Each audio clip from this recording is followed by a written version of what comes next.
Hi everybody, this is the first video for section 2.3, polynomial functions of higher degree. In this video, our objectives are going to be graphing and also looking at end behavior. We're going to get through some definitions as well. Okay, so we looked at some higher degree. Well, the lowest degree was a quadratic function.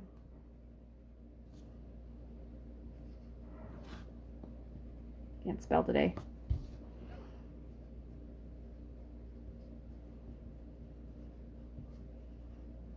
And we talked a little bit about degrees with horizontal asymptotes. A quadratic function is a polynomial function whose degree is 2.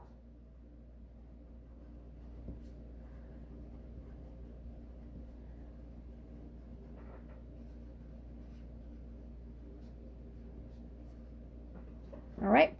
So for example, I could have something like f of x equals 7x squared minus 3x plus 8. That's a quadratic function. All right, next, and it has a parent graph of y equals x squared. Okay, so if it's in graphing form, I should be able to graph that. All right, next one is a cubic function. We've talked a little bit about a cubic function. It also has a graphing form. It's a polynomial function whose degree is 3.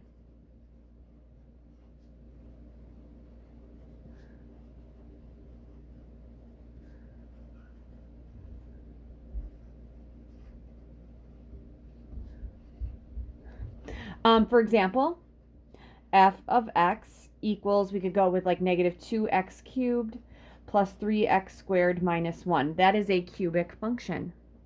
And it also has a parent graph of y equals x cubed if it's in graphing form. Next, the quartic function. Don't really go by a quartic, but quartic is a polynomial function whose degree is 4.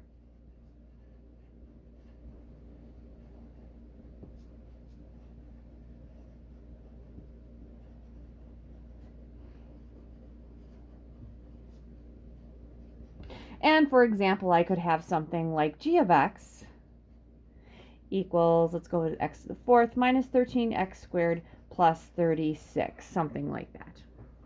All right, so those are some of my special ones, okay? Now, within this, we've talked about leading coefficient. The coefficient is the number in front of a variable or a variable expression, okay?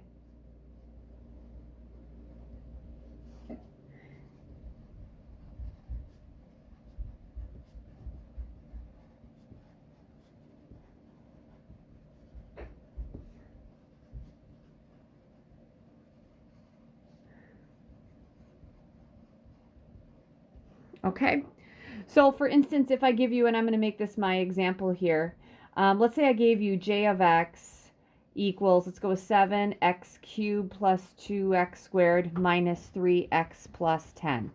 All right, for this one, what you're going to do is we have some coefficients. The coefficients here, and I'm going to just circle them in green, coefficients are 7, 2, negative 3, okay? Those are what we call, so I'm going to just go green coefficient. All right, now the leading coefficient is the coefficient in front of the term that gives us our degree.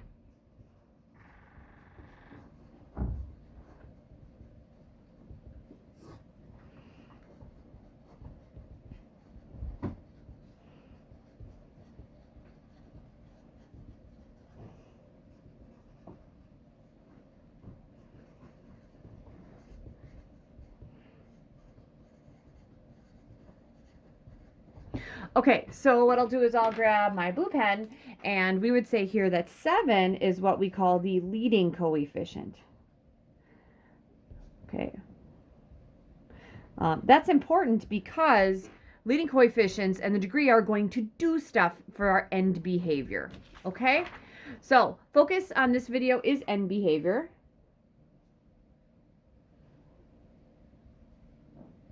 All right, and end behavior is just going to be what's happening on the ends of a graph. It's really kind of redundant, okay? So it is what is happening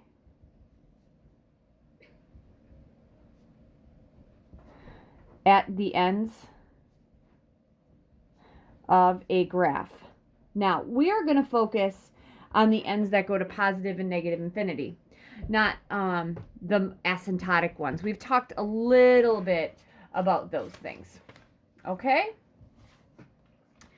All right, so here is what we are going to start to do. We are going to look a little bit at some graphs. Okay, I'm just going to look at 2 graphs. We're going to graph them.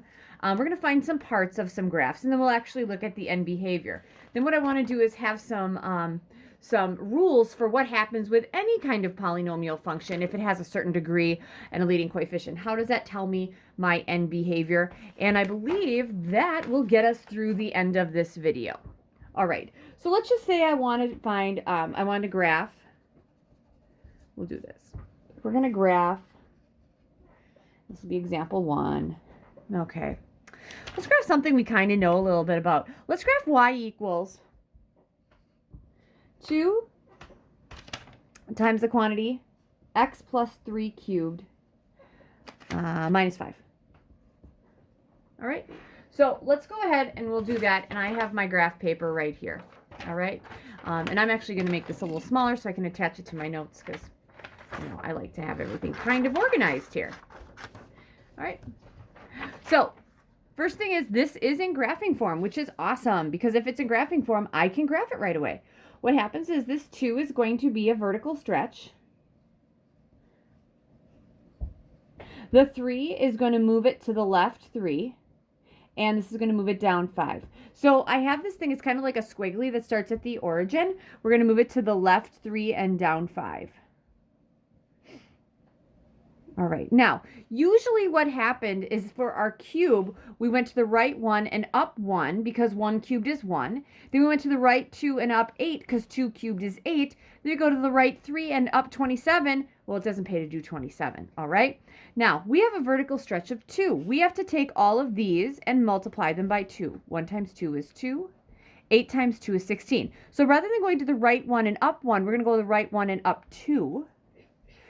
And then rather going to the right 2 and up 8, we're going to go up 18. So this was 2, 3, 4, 5, 6, 7, 8, 9, 10, 11, 12, 13, 14, 15. I only get up to 15, which kind of stinks.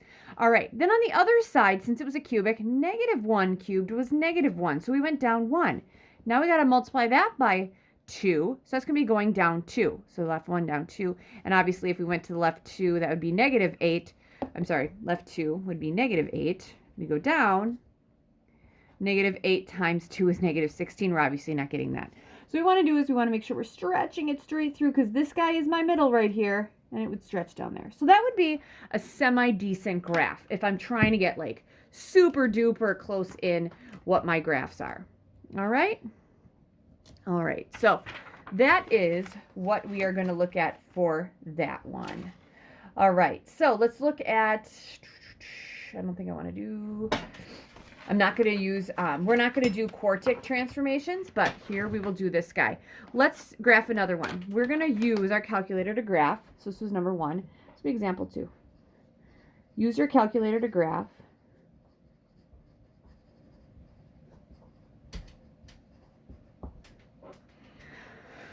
All right. Y equals x cubed minus 4x. Okay, when we do this, we're going to make sure we have our end behavior correct. And we'll describe that in words now, and then we'll get to actually the math way to do it. We're also going to find any x-intercepts. And we're going to also find any y-intercepts. We'll see how many of these we do. All right, end behavior. It said use my calculator, so let's just go ahead and use it, guys. All right, and I'm going to sketch it. All right, we're going to have x cubed minus 4x. All right, and we'll do a zoom 6. And hopefully you guys, oops, sorry, can't really see that. There it is. All right, so it looks like it's going to rise to the right and fall to the left. Your x-intercepts and your y-intercepts, you can actually find on your calculator, but I can actually find them algebraically. My x-intercepts. When we make our y equal 0, all right, we need to get some practice with factoring. So we're going to factor out a GCF of an x, and we're going to have x squared minus 4. That equals 0. Then I can factor this. This would be an x plus 2 and an x minus 2 because it's a difference of squares. All right, setting each factor equal to 0. This guy would be x equals 0. This would be x equals -2. And this guy would be x equals 2. So my x-intercepts would be at 0, 0, -2, 0, and 2, 0. All right. Now, I'm going to have one at 0, 0. Let's say this is 2. This would be negative 2. And then I got to figure out my y-intercept. Well, that's my y-intercept too, you guys, because if the y is 0 and the x is 0, that crosses both the x and the y. All right, now looking at this thing, looks like it passes through each of those x-intercepts, right? And I also want to find any maximums and minimums. I can totally do that. So let's find the maximums and minimums. So I'm going to add this to my list.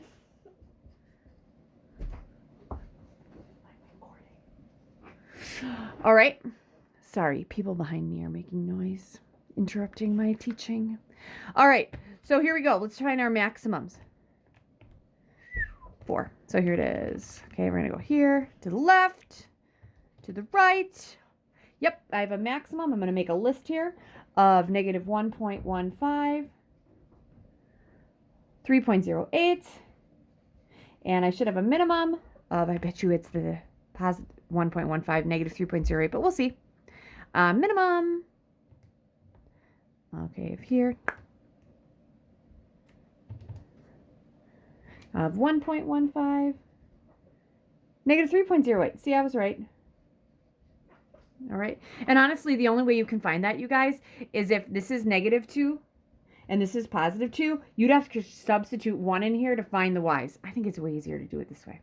All right. So let's just say this is 1, and let's say this is 1 and that's 2, and this is 1 and that's 2. My maximum would be at negative 1.15 and then up about to 3. So this would be 1, 2, and let's get 3, and then we can go higher. Maybe about there. So it's going to do something like this, right? Yep. Fall. And then the minimum would be at about 1.15, negative 3, 1, 2. Let's say this is 3, right about there. This is a horrible picture, but it goes straight through and up. It looks like a funky N, right? So, calculator, I graphed all of those. I have my x-intercepts and I have my y-intercepts, okay? Keep in mind, this is my factored form, and those are my intercepts. All right, so if I had to describe my ends here, you guys, off to the right, I'd say it's rising. So if I'm describing my ends, here we go, I'll just put it right here. Describing the ends, it rises to the right, and it falls to the left. And one of the big things you're going to have to do is to say, is it going to go in the same or different directions? Well, this guy goes in different directions, and there's actually a reason why it goes in different directions. And the reason it goes in different directions is because of certain parts of the graph, okay? The parts of the graph that are going to affect the end behavior are the leading coefficient and the degree. Everything else is based on something else within the equation. But end behavior is based on the term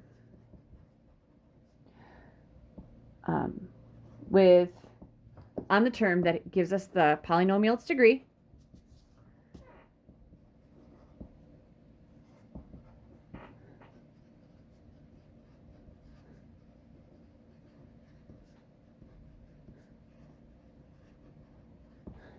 okay?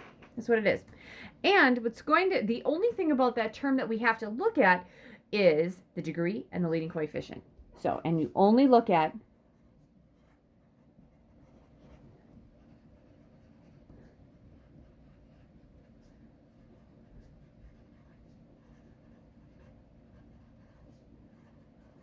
and leading coefficient. All right, that's all that you have to look at, which is really awesome. Okay, so what I usually go do in class is I generate a ton of things, okay? I do a ton of things here, and we'll look at the end behavior, and then we're going to look at how many zeros we could have as well, okay? And then we'll make some conclusions on some things, and then we'll be done for the day, and then the next video will be on zeros.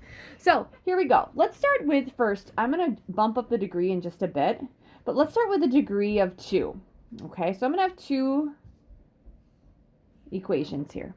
Let's say I have y equals 2x squared minus 3x minus 8 versus y equals negative x squared plus 8.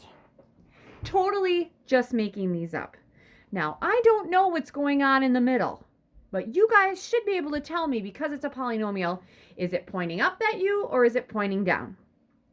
And what should happen? In the left, the a value here is the exact same as the a value in graphing form. Since it's positive, it's going to point up. So it's going to go up and up. This is negative, so it's going to go down and down. Now, could it be shifted? Yeah, that's what the other stuff does to it. But for right now, the degree and leading coefficient, so this one has a degree of 2 and a leading coefficient of positive 2. This is a degree of 2 and a leading coefficient of, that's -1. Okay, because we're going to keep track of all these because I'm going to have a huge list.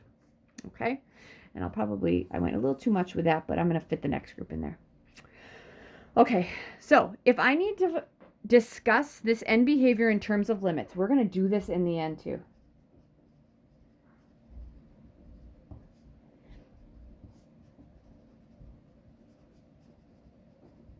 Okay, for this guy here, we would say always the limit of the function,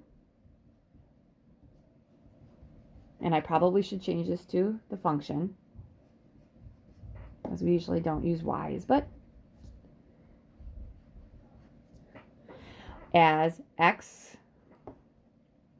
limit of the function, as x goes to positive infinity versus the limit of the function as x goes to negative infinity. Okay, so as my x's are going to positive infinity, what are my y's getting closer to? Infinity as well, because they're going up forever, right? And this one, as my x's go to negative infinity, what are my y's getting closer to? That's also positive infinity because it's rising up. This guy here, the limit of the function as x goes to negative infinity, I'll go x goes to infinity, I'll just stick. It doesn't matter if you mix them up, it really doesn't, as long as you do them both. As x is going to positive infinity, what's our y's getting closer to? Negative infinity. And my x's are getting closer to negative infinity here. My y's are also going to negative infinity. So that just means as my x's get bigger, my y's are getting smaller. And as my x's are getting smaller, my y's are also getting smaller. So that's my degree of 2. All right, I'm going to shove my degree of 3 in here. All right. Get rid of this because I have a little break here. Okay, here they are. I'll make my equations short too, you guys. I can do that. Because really the only thing that matters is that leading coefficient. Let's make this g of x equals, let's go with negative 2x cubed plus 8x plus 1. And we'll make this one g of x equals 3x cubed minus 2x.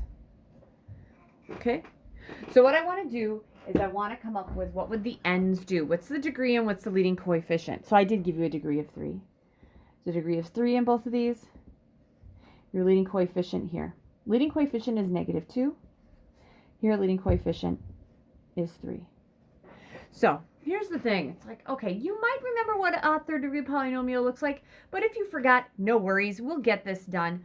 All right, this is what you do. You focus right here on this, and we just say, if we have positive x's, like positive x here, if I take a positive and I cube it, what's my answer? It's positive, so it would get bigger. If I multiply a positive by -2, what's going to happen? It's going to get smaller, so it's going to go down. If I take a negative x and I cube it, a negative x cubed is negative. A negative times -2 is positive. Therefore, this is going to rise to the left. Let's go over here. Positive x's cubed are positive. A positive times 3 is still positive. Negative x is here. A negative raised to the third power. Negative times a negative times a negative is a negative. Times 3, that's also negative. So it looks like we're going in different directions here, right? And behavior in terms of limits. Here we go. The limit of the function g of x as x goes to infinity, and this is the limit of the function g of x as x goes to negative infinity. So, limit of the function as x goes to infinity. As x is going to infinity, you guys, it's going down forever. It's going to negative infinity. And limit of the function as x goes to negative infinity, what's my y's going to? Positive infinity. And then this guy. Limit of your function g of x as x goes to infinity versus the limit of the function as x goes to negative infinity. All right, so as my x's are going to positive infinity, what are my y's getting closer to? Also positive infinity. And as my x's are going to negative infinity, what are my y's getting closer to? They're going down forever. That's negative infinity. All right, so that's my third. I generally go up to 5, just so you know. All right, so it's my third degree, and I might look back at that. All right, let's go to a degree of 4. Here we go. Let's go with j of x equals 5x to the 4th minus x plus 2. And let's go with this one. Let's make this j of x equals, let's go with negative 1/2 x to the 4th plus 2, or x squared minus 7. I'm totally just making that up. All right. Sorry about that. There we go. Okay. We got to come up with the end behavior here. Okay. So we're going to have the leading coefficient, the degree and the leading coefficient. I know we already listed the degree, but the leading coefficient for each of these. Okay. The degree for both of these is 4.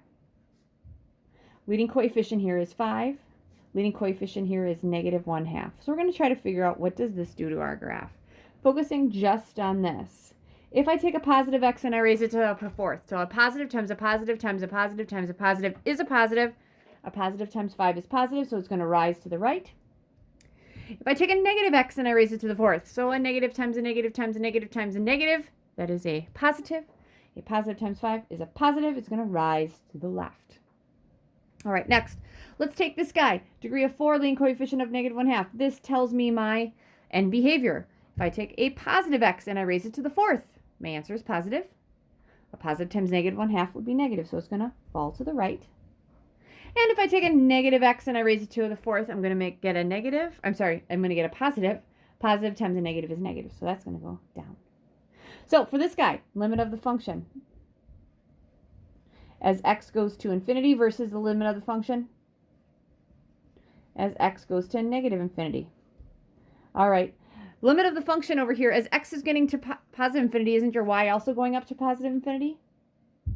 And over here, as my x goes to negative infinity, isn't my y also going up forever? So that's going to be positive infinity.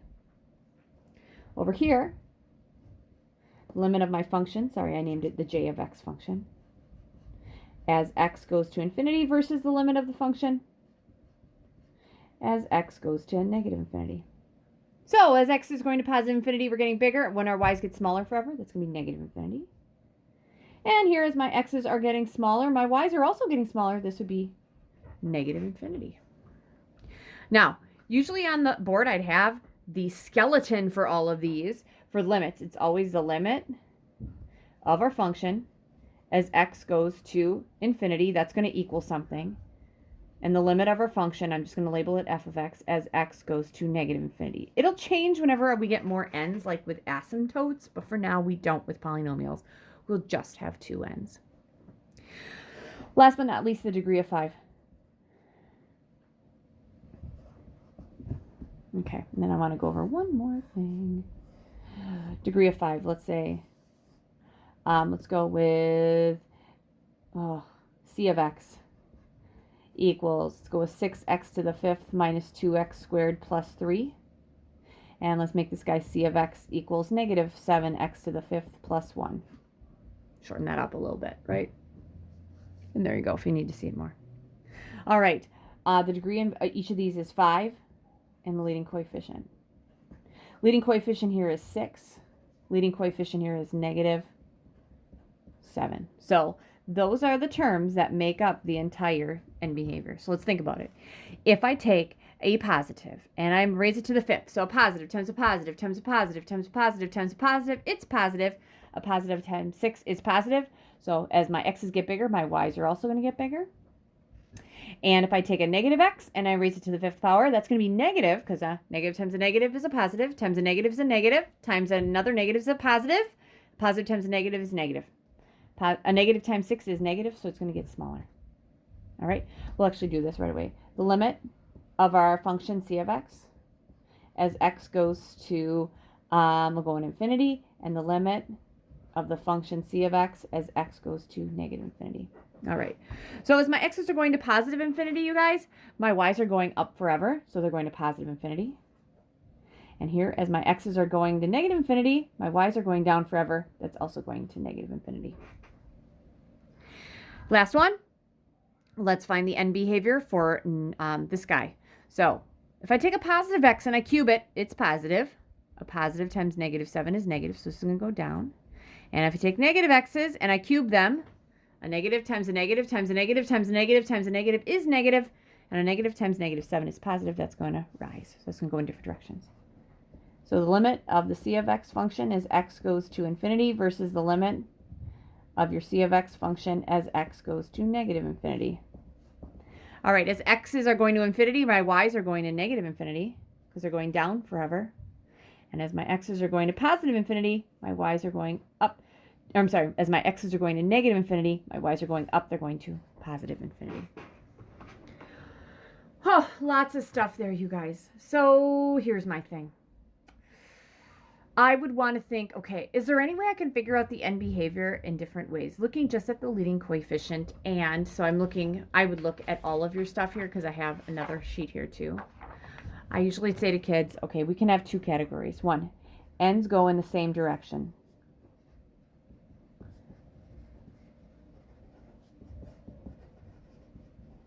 So our ends could either go up and up or down and down.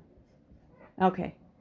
If my ends go in the same direction, you guys, that would be here and it would be here. What do you think about the ones that go in the same direction? Okay, same direction. Even degree. All right, even degree. So they go up or down. It's even degree. Most kids remember that because of the quadratic function. All right, what happens if they go up? Looking around. Leading coefficient is positive. What if they're going down? Leading coefficient is negative. Okay. That is in comparison, ends go in different directions.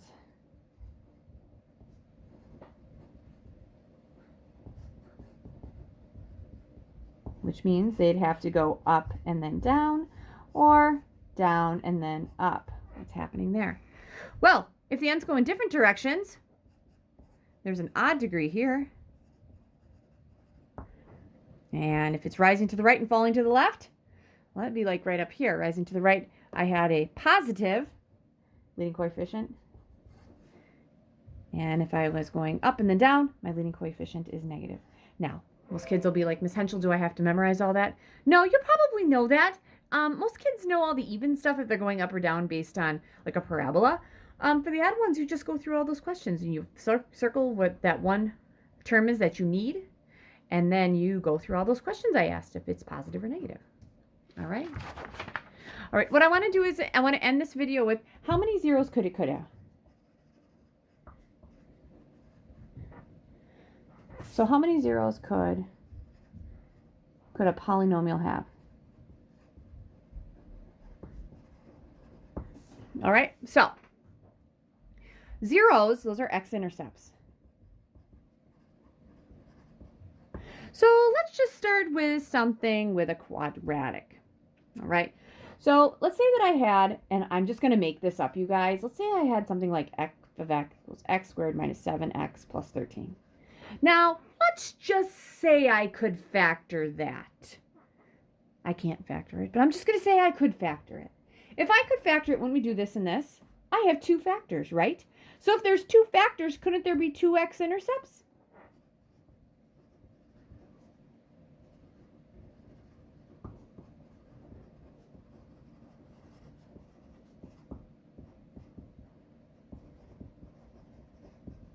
So let's think about it. I could have two x-intercepts, right? Do I have to have two x-intercepts? No, it could just bounce here. So I could have two x-intercepts. I could have one x-intercept. Oh, couldn't I have none? Or I could. But I could have two.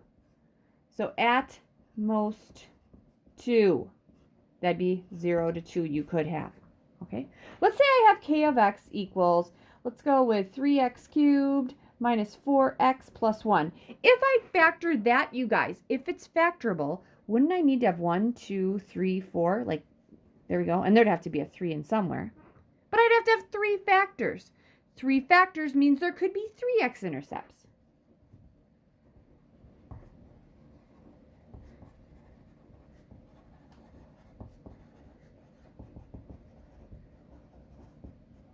So 1, 2, 3. There we go. Do I have to have 3? No, I could bounce this guy up 1 and then 2. I could have 2. Could I have 1? Let's see. Could I bounce that up even more? Could I have 0? No, I can't. So for this one, we could have at most 3 x-intercepts, but we could have 1 to 3. We cannot have 0 because it goes in opposite directions and it will hit the x-intercept soon. Okay, let's look at one more. Let's look at L of x equals 5x to the 4th minus 3x squared plus 2. I feel like I might get cut off soon and I want to get through this one. Wouldn't this mean that I could possibly have a 5x? I need an x, an x, and an x. This means 4 factors. Means I could have 4 x-intercepts. Let's see how many I can do. 1, 2, 3, 4. I could have 4. 1, 2, 3. I could have 3. 1, 2. I could have 2. Let's see here. 1. 1 I could have. I could have none. So 4th degree, I could have up to 4 zeros. And we could go 4 to 0. Now, my question is, how would you know how many zeros you could have? Here I could have 2 at most. This polynomial I could have 2. This polynomial I could have 3. This polynomial I could have 4. What if I gave you f of x equals 7x to the 6 plus 8x minus 1? How many x-intercepts could you have? Well, we could have 6 x-intercepts. Because you could have 6 factors.